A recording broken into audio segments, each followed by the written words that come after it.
Family Realty team powered by Cal Prime, here to provide you with the latest update on how we're doing with the housing market. 3 graphs showing why today's housing market isn't like 2008. With all the headlines and talk in the media about the shift in the housing market, you might be thinking, this is a housing bubble. It's only natural for those thoughts to creep in that make you think it could be a repeat of what took place in 2008. But the good news is that there's concrete data to show why this is nothing like the last time. There's still a shortage of homes on the market today, not a surplus.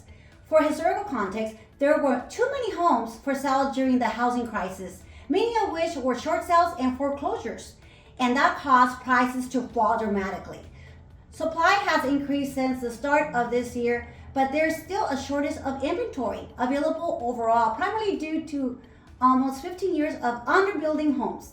This graph uses data from the National Association of Realtors to show how the month's supply of homes available now compares to the crash. Today, unsold inventory sits at just 3.2 months of supply at the current sales pace, which is significantly lower than the last time. There just isn't enough inventory on the market for home prices to come crashing down like they did last time, even though some overheated markets have experienced slight declines.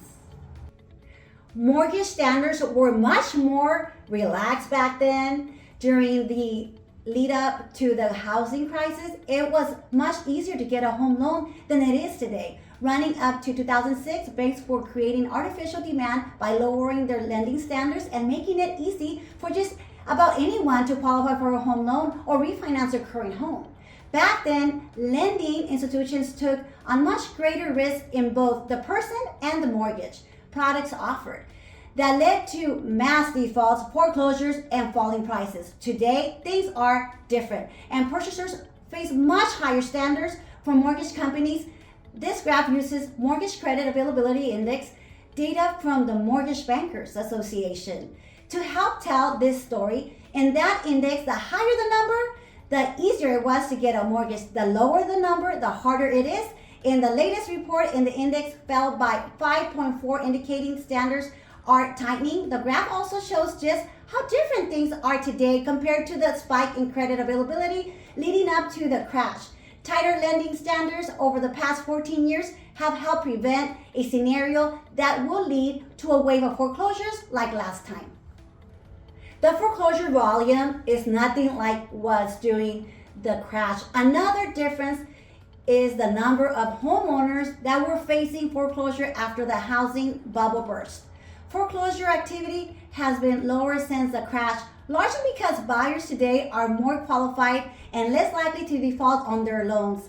This graph uses data from ATOM Data Solutions to help paint the picture of how different things are this time. Not to mention, homeowners today have options they didn't have in the housing crisis when so many people owed more on their mortgages than their homes were worth. Today, many homeowners are equity rich.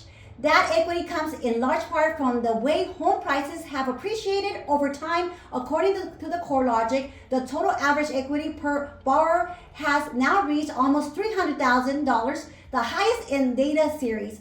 Rick Sharga, Executive VP of the Market Intelligence at Atom Data, explains the impact this has. Very few of the properties entering the foreclosure process have reverted to the lender at the end of the foreclosure. We believe that this may be an indication that borrowers are leveraging their equity and selling their homes rather than risking the loss of their equity in a foreclosure auction. This goes to show homeowners are in the completely different position this time. For those facing challenges today, many have the option to use their equity to sell their house and avoid the foreclosure process.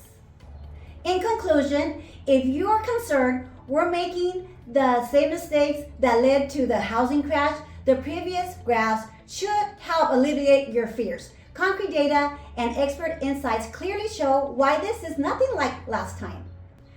This is Miriam Gonzalez with the Family Realty team, powered by Cal Prime. Hope to see you next time.